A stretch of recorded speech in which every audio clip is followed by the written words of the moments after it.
오늘 이 아침 생명의 말씀은 마태복음 28장 16절에서 20절까지 말씀입니다. 마태복음 28장 16절에서 20절까지 말씀을 우리 같이 읽겠습니다. 11 제자가 갈릴리에 가서 예수께서 지시하신 산에 이르러 예수를 배웁고 경배하나 아직도 의심하는 사람들이 있더라. 예수께서 나와 말씀하여 이르시되 하늘과 땅의 모든 권세를 내게 주셨으니 그러므로 너희는 가서 모든 민족을 제자로 삼아 아버지와 아들과 성령의 이름으로 세례를 베풀고 내가 너희에게 분부한 모든 것을 가르쳐 지키게 하라. 볼지어다 내가 세상 끝날까지 너희와 항상 함께 있으리라 하시니라. 아멘. 아멘. 할렐루야. 오늘 부활절 2주를 맞이합니다. 이 부활절을 우리가 부활일 그러지 않습니다.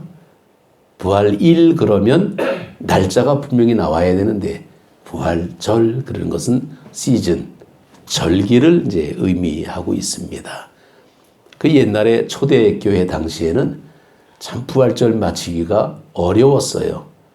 왜냐하면 교회마다 조금씩 달라 계산하는 게. 그래서 이 동방교회 같은 경우는 율리우스력이라 그래가지고 우리식으로 말하면 음력입니다. 대음력, 음력을 이렇게 하기도 하고. 원래 고대 바빌론, 바빌론이라죠. 거기는 음력을 많이 썼어요. 우리나라도 옛날에 보게 되면 음력을 많이 썼잖아요. 우리 시대도 그래서 태어나게 되면 생일을 음력으로 많이 내는데, 그런데 이 서방교회는 그레고리역이라 그래가지고 태양력, 우리가 보통 지금 보는 달력, 이제 그거로 계산합니다. 그러다 보니까 날짜들이 달라요. 그래서 우리는 보게 되면 2월달 같은 경우는 28일이 있고, 29일이 있고, 올해 같은 경우는 윤달이 껴가지고 또 넘어가고, 그러다 보니까 이게 혼란이 오니까 니케아 회의 때 이것을 공통적으로 합의를 받습니다. 그래서 니케아 회의에서 언제 부활절로 정하느냐. 그때 춘분. 왜 춘분이냐면 낮과 밤의 길이가 같아요. 그 춘분이 지난 첫 번째 보름달이 뜬 그 주. 재밌죠? 춘분.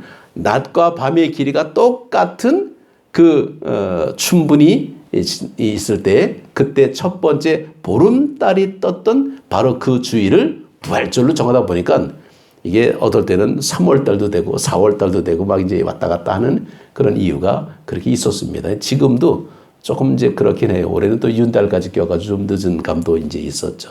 지난주 이제 부활주의를 우리가 지냈습니다. 근데 이 니케아 회의에서 사실은 왜 그렇게 정했을까? 조금 더 그때 정한 게 뭐가 있냐면 기원전, 기원후 이것도 그때 정했어요. 기원전은 뭐냐? 예수님을 중심으로 해가지고 예수님이 오시기 전은 기원전, 예수님이 오신 이후는 기원후. 그래서 우리가 달력에 보게 되면 서기하고 나오는 게 이게 기원후예요. 엄밀히 말하면 부활 전, 부활 후 이렇게 쓰면 정말 좋을 텐데 그게 좀 아쉬운 감이 없잖아 있습니다. 자, 로마서 1장 4절에 보면 성결의 영으로는 죽은 자들 가운데서 부활하사 능력으로 하나님의 아들로 선포되셨으니 곧 우리 주 예수 그리스도시니라. 성결의 영으로는 죽은 자들 가운데서 부활하사. 예수님은 부활하셨죠. 우리 지난 속회 때에도 이제 그런 말씀을 했습니다만은 사실 예수님 때 시대에 죽었다가 살아난 사람들이 여럿 있었습니다. 나사로 같은 경우도 있죠. 죽은 지 3일 만에 예수님이 살려줬잖아요. 또 회당장 야이로의 딸 같은 경우 12살 먹었는데 죽었어요. 근데 예수님께서 살려주시고 이런 나인성 과부의 아들 또 죽었다가 살아나고. 근데 죽었다 살아난 것이 문제가 아니라 그들은 부활의 첫 열매라고 하던 이유를 분명히 우리는 알고 있습니다.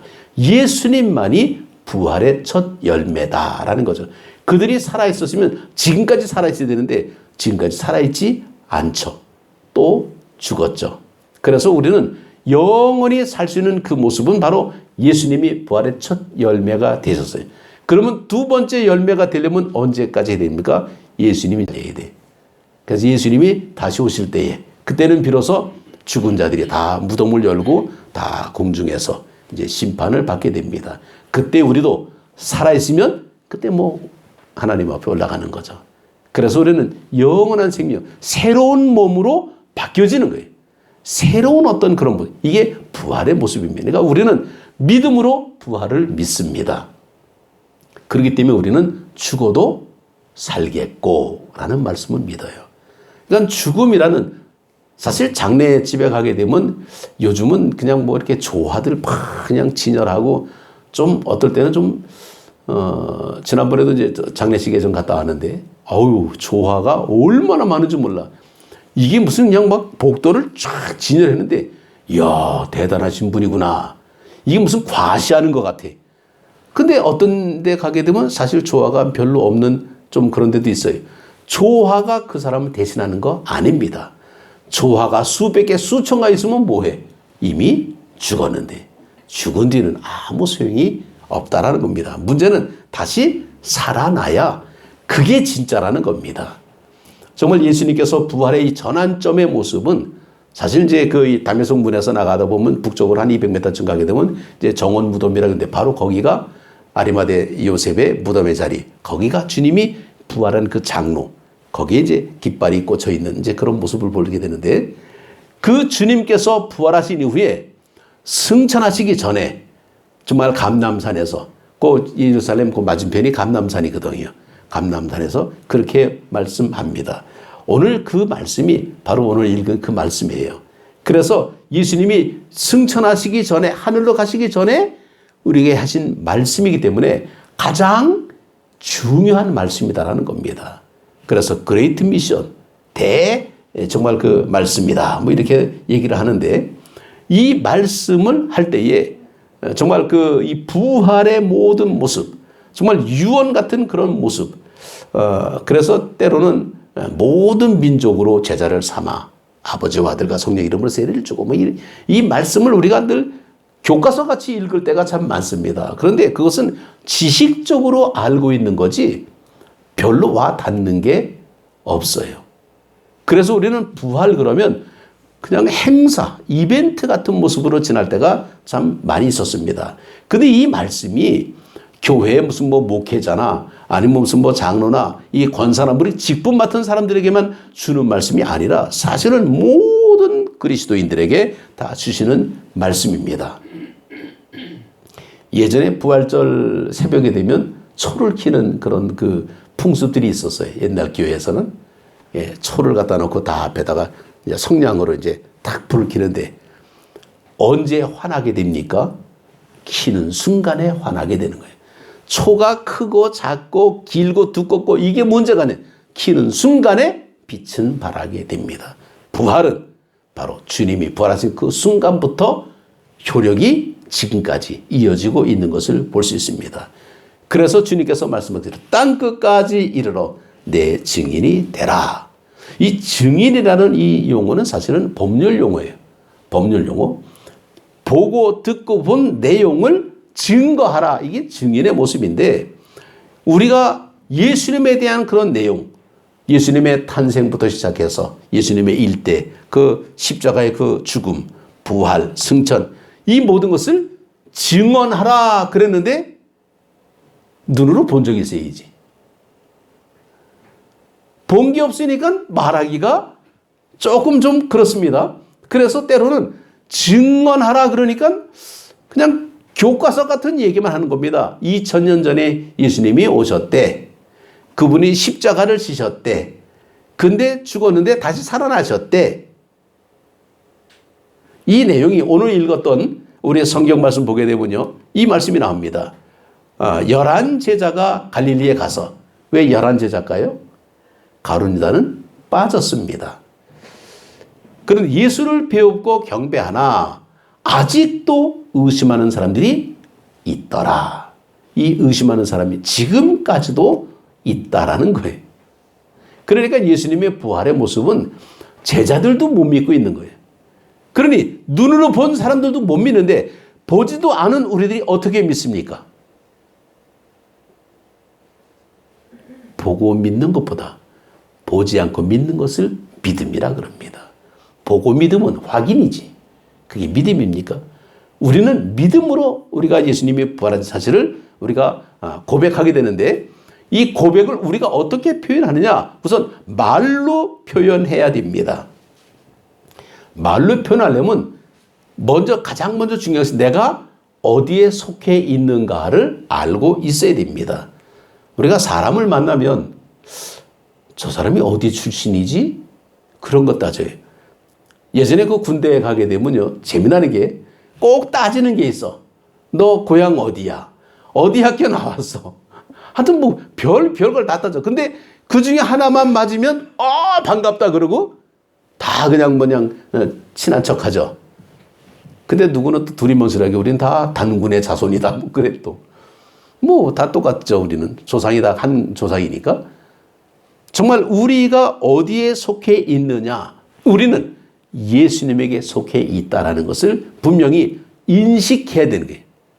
내가 어느 집 자손입니다라는 걸 알아야 내 이름이 나오는 거 아니에요.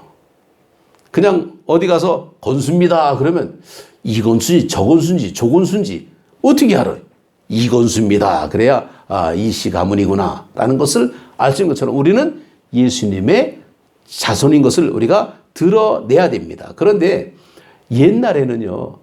그리스도인이라 그러면 예수님 믿는 사람이라 그러면 붙잡히는 시대예요. 심지어는 잡혀주고 불에 태워 죽입니다. 어마무시한 그런 시대 속에서도 사람들은 예수 믿는 사람이라고 당당하게 밝힌다는 거예요. 이게 얼마나 참 무서운 일입니까? 그런데 우리는 지금 예수 믿는다고 교회 간다고 누가 뭐 고발합니까? 전혀 그런 거 없죠. 그런데도 교회에 다니는 것을 조금 밝히기를 꺼려하는 사람들이 많다라는 거예요. 왜 자신감이 없을까라는 거죠. 한번 얼마 전에 그 SBS 뉴스에서 나오더라고요. 교회가 나오길래 저게 무슨 얘기인가 이렇게 들어봤더니 우리나라에 교회가 한 8만여 개가 있는데 치킨집이 8만 700여 개가 있대. 그러니까 뭐 치킨집 그러니까 하고 교회하고 비슷하게 많다라는 거예요. 비교를 해도 거기다 비교하더라고요. 근데 그렇게 교회가 많은데 교회를 안 나가는 사람들이 한 20% 정도 있습니다. 방송국 기자가 그런 얘기를 하는 거예요. 예수님을 믿기는 믿는데 교회를 안 나간대. 그러면서 그들을 향해서 가난한 성도라 그럽니다. 아니 교회에서 그런 얘기해도 참 부끄러운 얘기인데 아나운서가 그런 얘기를 하고 있어요. 가난이 얼마나 좋습니까? 저가 구르는 땅인데 근데 거꾸로 하잖아요. 안 나가. 가난이 안 나가요. 교회 안 가는 거예요. 교회를 안 나가는데 하나님은 믿겠대. 이게 모순 아닙니까? 하나님을 믿으면 예수님이 빚값으로 사신 이 교회를 나와야 정상의 모습인데 교회를 안 나가고 하나님만 열심히 믿겠대. 이건 굉장히 모순입니다. 창과 방패와 같은 얘기예요. 정말 우리는 우리의 삶의 모습에서 부끄러운 무기력한 어떤 기독교인이 아니라 당당하게 자기를 밝힐 수 있어야 됩니다. 나 교회 다니는 사람이야. 그러면 그 순간부터 뭐가 됩니까? 우리는 늘 조심해야 돼. 다른 사람보다도 더 우리가 성실하고 책임적이고 그런 모습을 우리가 좀 가져야 됩니다. 부지런하고 정직하고. 근데 그렇지 않으면요. 우리는 굉장히 욕을 따블로 먹게 돼 있어요. 근데 성경에 보게 되면요. 욕을 안 먹은 사람이 있어요. 다니엘. 포로로 끌려갔음에도 불구하고 그는 당당하게 예루살렘에서 예배를 드리는 기도하는 사람이었습니다. 그러니까 일반 사람들이 다 아는 거예요. 저 사람은 하나님 믿는 사람이다. 그럼에도 불구하고 정말 다니엘은 굉장한 공을 세우는 훌륭한 사람이 되잖아요. 우리는 정말 그 예수님을 우리가 증명할 때에 우리는 완벽하게 증명할 수는 없습니다. 우리 자체가 완벽하고는 거리가 멀어. 우리는 실수도 많이 하고 실패도 하고 잘못도 합니다. 그런데 우리는 중요한 것은 뭐냐면 진실되게 살려고 하는 부분이 다른 사람과 다르다라는 거예요. 일반적인 어떤 삶의 모습은 그냥 잘 살려고 합니다. 웰빙이라 그러죠. 근데 잘 사는 것에 포커스가 아니라 우리는 예수님을 믿으면서 삽니다. 이게 다른 점이에요. 예수님을 믿는다라는 이 모습이 얼마나 우리에게는 귀한 모습일까. 제가 아는 그 어느 선배 목사님네 교회 그분의 그 장로님에 대한 얘기를 제가 들은 적이 있는데 그분이 사업하다가 망했대. 뭐 망할 수 있죠. 자랑거리는 아닙니다. 그런데 망할 때 뭐 어떻게 망했냐 그랬더니 모든 직원들 퇴직금 다 주고 그러고 망했대. 제가 좀 의아했습니다. 빚 다 갚고 망했다는 거예요. 그러니까 그분은 굉장히 사람들 앞에 신뢰를 얻었다. 존경을 받았다. 사람이 사업에 성공할 수 있고 실패할 수 있습니다. 그게 중요한 게 아니에요. 왜? 또다시 다른 기회가 있으니까. 한 번 실패했다고 우리가 넘어집니까? 아니에요. 실패라는 건 또 다른 기회를 우리에게 주는 겁니다. 실패를 포기하는 사람이 실패자지 그걸 들이고 또 일어나는 사람은 실패자가 아닙니다. 그런데 그때의 자기의 책임적인 모습을 보여줬다라는 거예요. 그 장로님이.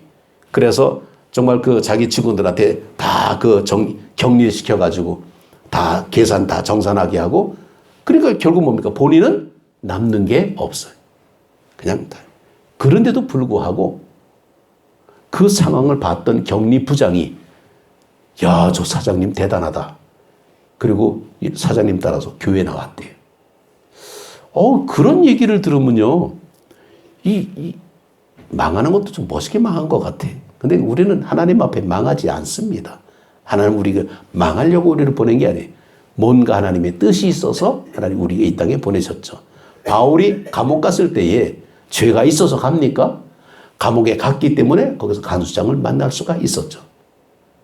하나님의 계획은 우리는 도무지 알 수가 없습니다. 때로는 내가 좀 안 좋은 어떤 상황에 처할 수 있습니다. 그런데 그렇다고 불평할 필요 없어요. 거기 또 다른 하나님의 계획이 담겨 있을 줄로 믿고 우리는 그것을 극복해 나가는 긍정적인 모습. 제가 이번 연회 때 참 재미나는 그런 얘기를 들었습니다. 어떤 목사님이 자랑하면서 자기네 교회 교인들은 다 학계를 좋아한대. 그리고 신약에서는 삭개오를 좋아한대요. 이야, 그건 또 무슨 얘기야? 구약에서는 학계 선지자를 좋아하고 신약에서는 삭개오를 좋아한대. 이해가 됩니까? 누가 뭐 좀 하시겠습니까? 그러면 제가 할게요. 학계가 나오는 거예요. 이거 좀 해야 되는데 제가 할게요. 학계를 좋아한대. 음식점 가서 밥을 사 먹어야 되는데 누가 살까요? 제가 살게요. 나 그 얘기 듣고 얼마나 배꼽 졌는지 몰라. 제가 살게요. 그러니까 살게요가 나와. 제가 할게요. 그러니까 할게 나오고. 야, 참 긍정적인 마인드라는 게 너무 재밌더라고요. 그러니까 거기는요, 실패가 아닙니다.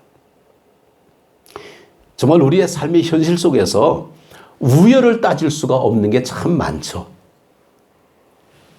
믿음의 삶의 모습에서는 우리가 항상 우리가 삶으로서 증거를 해야 되는데 우리는 진실되게 살려는 그 모습에서 사람에게 감동을 줄 수 있는 거지 누구나 실패할 수 있고 누구나 잘못될 수 있고 그거 가지고 우리가 나는 재수가 있으니까 안다고 그런 거 아닙니다. 우리는 재수 있고 그런 거 따지는 게 아니라 다칠 수도 있고 넘어질 수도 있습니다. 근데 넘어졌다고 다 잘못됐습니까? 아니죠. 넘어져서 다시 일어나면 되는 거예요. 뭐 좀 실수로 좀 뭐가 좀 언짢은 일이 생겨서 뭐 그럴 수 있죠. 문제는 거기에서 하나님의 은혜로 긍정적으로 그것을 감당해 나갈 때에 더 큰 영적인 시너지를 얻을 수가 있다는 것을 볼 수 있습니다. 디모데후서 4장 2절에 보게 되면 때를 얻든지 못 얻든지 항상 힘쓰라고 말씀하고 있습니다. 근데 이것을 세번역 성경으로 보게 되면요 참 재미있게 나옵니다. 그대는 말씀을 선포하십시오. 기회가 좋든지 나쁘든지 꾸준하게 힘쓰십시오. 끝까지 참고 가르치면서 책망하고 경계하고 권하십시오. 이렇게 말씀합니다. 참 우리가 사는 지금 시대에 예수님의 부활을 증거하라. 더 쉽게 말하면 전도하라는 건데 참 전도의 계절이 사실 힘들어요. 왜냐하면 전도하려면 이단들이 더 설쳐. 사이비들이 더 난리를 쳐요. 그래가지고 기존의 교인들은 아주 멀쑥해져. 지난번에 집사람이 시장에 장날 내려갔다가 여화증인인가 그냥 거기서 막 좌판 깔고 그냥 막 난리를 치더래. 다른 사람들이 볼 때는 다 교회를 볼 거 아닙니까? 우리가 볼 때는 참 속상한 거예요. 이단들이 그렇게 난리를 치고 있는 거예요. 그러다 보니까 우리는 전도에 대한 어떤 모습이 나는 저들과 다르다. 그래갖고 안 하는 수가 있어요. 그러면 안 됩니다. 그럼에도 불구하고 우리는 증거해야 돼요. 왜냐하면 내 인생이 언제 갈지 몰라요. 지금은 이렇게 있어도 어느 순간 하나님이 데려갈 수 있거든. 또 상대편의 인생도 마찬가지입니다. 언제 없어질지 모르죠. 그러니까 지금 살아있는 이 순간에 우리는 하나님의 말씀을 전해야 되는데 이 증인의 삶의 모습을 우리가 헬라말로 말투스라 그럽니다. 이건 바로 순교자예요. 이런 각오로 초대교회는 예수님의 말씀을 증거했기 때문에 수많은 환난과 핍박이 있었습니다. 그러면 문 닫아야죠. 그런데 신기하게도 하나님의 역사는 그런 어려움 속에서 고통 속에서 더 확장되고 있었다는 겁니다. 나쁜 비유. 얼마 전에 저 동해에서 산불이 났잖아요. 그것도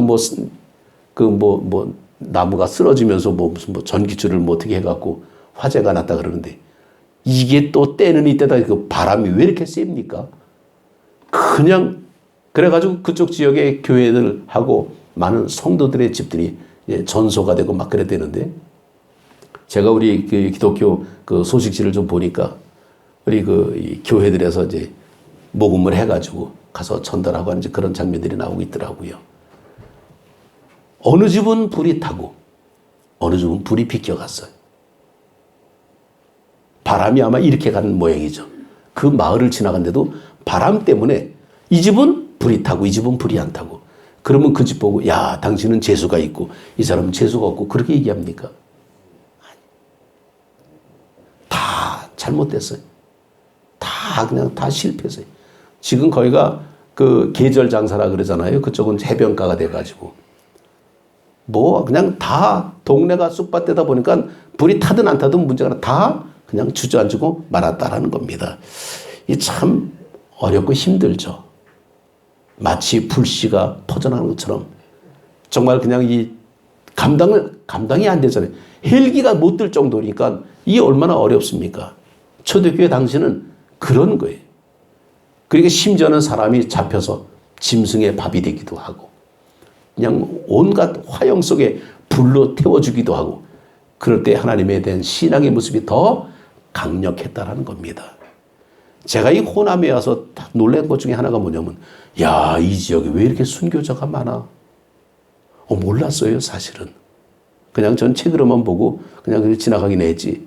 영광 쪽 가다 보니까 맨 순교자들이 이렇게 많고 이쪽에 가도 순교자들이 있고 저 증도가도 있고 저 여수가도 있고 이 순교라는 이 그분들의 모습이 일제 시대 때 강점기 때 혹은 6.25 때 우리가 흔히 말하는 힘들고 어려울 때에 하나님에 대한 신앙을 지켰다라는 겁니다. 그 신앙의 후손 때문에 우리들은 그렇게 지금 살고 있는 거예요. 그래서 초대 교부 가운데 터툴리아라는 분이 이런 얘기를 한 적이 있습니다.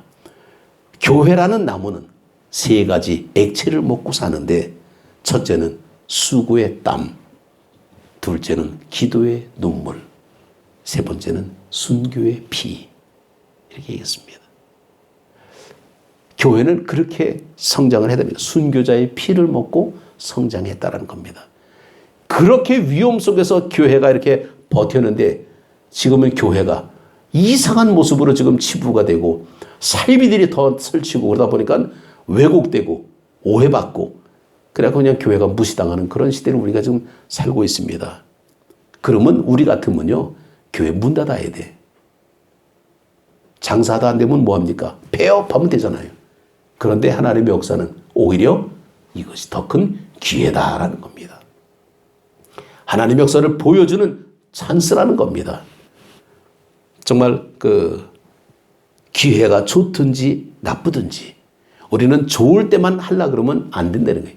나쁜 때도 있다라는 거죠. 그냥 꾸준하게 힘쓰십시오. 그런데 우리가 꾸준하게 하려니까 어떻게 해야 돼? 힘이 있어야 되잖아요. 내가 하려고 그러면 죽었다 깨도 못합니다. 그래서 주님께서 우리에게 말씀한 게 있습니다. 사도행전 1장 8절에 보면 오직 성령이 너에게 임하면 너희가 권능을 받고 내 증인이 될 것이다 라는 겁니다. 내가 아무리 은혜 받고 내가 아무리 정말 능력 받아도 내 의지와 내 노력으로 전도 돌날 나와요. 감당이 안 돼. 근데 성령의 능력을 받으면 우리는 하나님의 나라를 바라볼 수가 있다는 겁니다. 돌이 날아올지라도 우리는 저죄를 용서하소서라고 얘기하던 스데반처럼 그렇게 능력 있게 살 수가 있는 것을 우리가 볼 수 있습니다. 이게 내 마음대로 되는 게 아니라 누가 나를 붙들고 간다는 거예요. 하나님 앞에 붙들리게 되면 그렇게 쓰임받게 됩니다. 멋있게 쓰이고 싶죠. 정말 아주 그냥 집에 진열장에 딱 보게 되면 좋은 것들 참 많습니다. 근데 굉장히 이쁘고 멋있어요. 진열장이에요. 쓰질 않아. 바라보는 겁니다. 진열장에 있는 거나 저 다른 데 박물관에 있는 거나 뭔 차이가 있습니까? 나는 내가 많은 보석들을 간직하기가 무서워서 저 익산에다 다 맡겨놨어요. 아시죠? 익산. 보석박물관. 다 내 거예요, 사실은. 근데 다 맡겨놨어요. 자기네들이 알아서 다 경계해 주잖아요. 보호해 주고. 나는 내 거 잘 있나 가서 보면 확인만 하면 돼.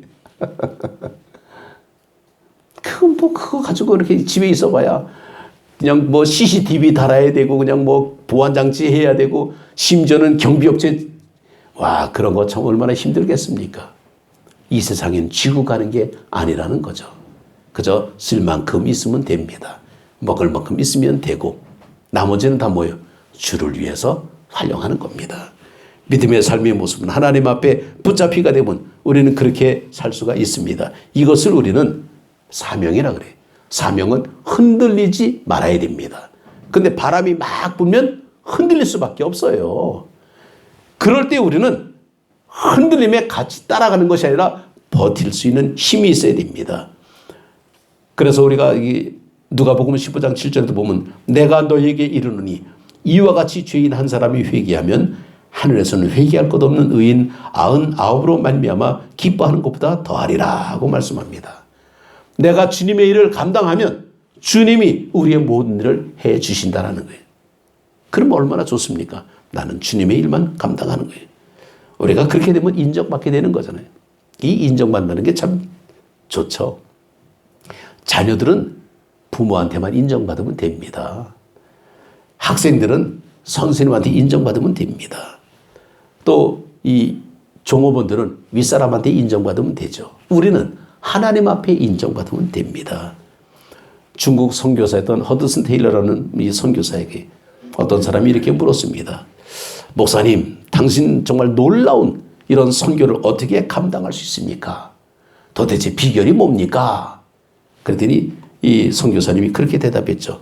하나님의 방법은 하나입니다. 사람이에요. 그래서 하나님은 사람을 통해서 역사하지 프로그램이나 아니면 어떤 장비나 어떤 물질이나 이런 걸 가지고 하려는 것이 아니다라는 겁니다.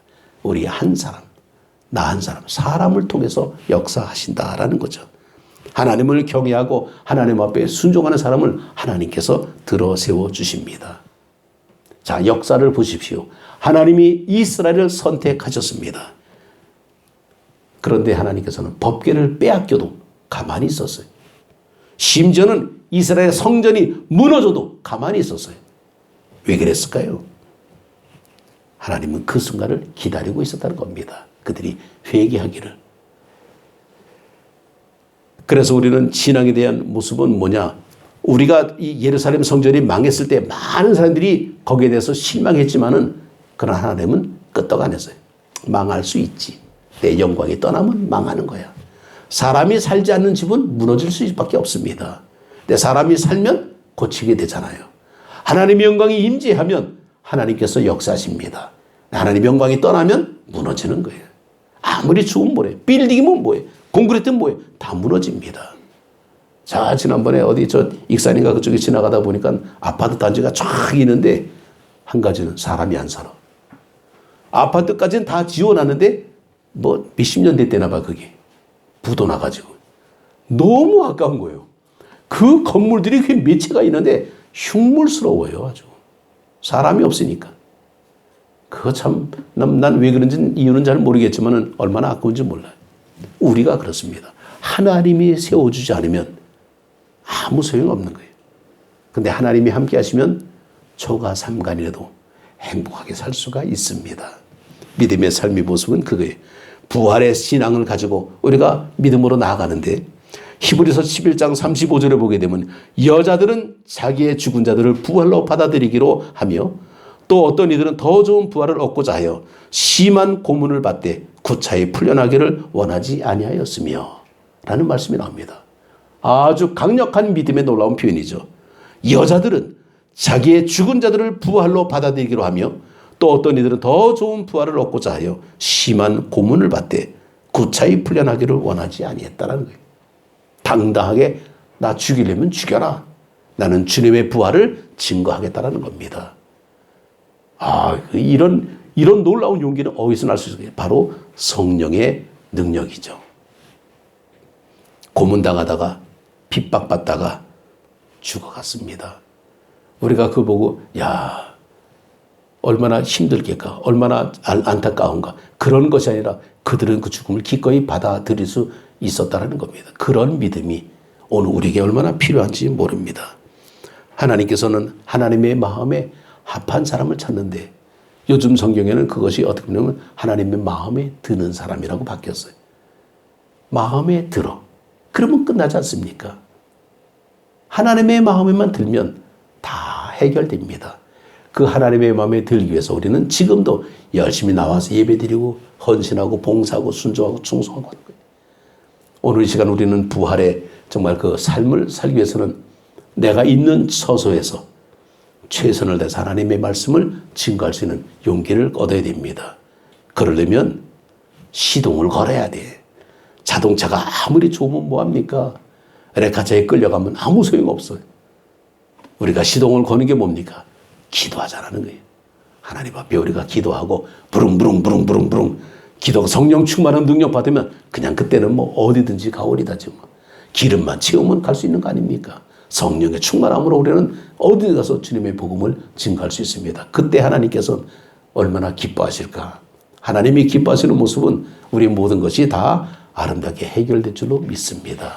이런 믿음을 가지고 우리는 부활의 삶을 우리가 살아갈 때에 외롭게 혼자만 다니는 것이 아니라 함께 믿는 자들이 함께 모여서 힘을 합하고 그리고 함께 다니면서 복음을 증거하고 열심히 우리가 교회 섬기면서 또 우리의 가정에서 자녀들에서 기도하고 또 생업에 나가서 사업도 하고 여러 가지를 할 때 모든 것이 하나님의 은혜 가운데 형통하게 됨으로 말미암아 믿지 않은 많은 사람들이 야, 저 사람을 보니 하나님을 보는 것 같구나. 그 아바타라는 영화에 그런 게 있더라고요. 인사하는데 I see you 그러고 나오더라고요. I see you. 나는 당신을 봅니다. 그건. 우리는 다른 사람들이 우리를 볼 때 뭘 봅니까? 나를 통한 하나님의 능력을 보여주길 바랍니다. I see you. 그럴 때 나는 하나님이 보면 얼마나 좋을까? 야, 저 사람 그리스도인답다. 저 사람은 정말 목사답다. 저 사람 성도답다. 성도가 성도답다는 게 이게 얼마나 큰 축복입니까? 그렇지 못한 일이 너무나 많기 때문에 우리는 내게 주어진 그 아름다운 역사를 잘 감당하는 우리 모두가 되시기를 주님의 이름으로 축복합니다. 기도드리겠습니다.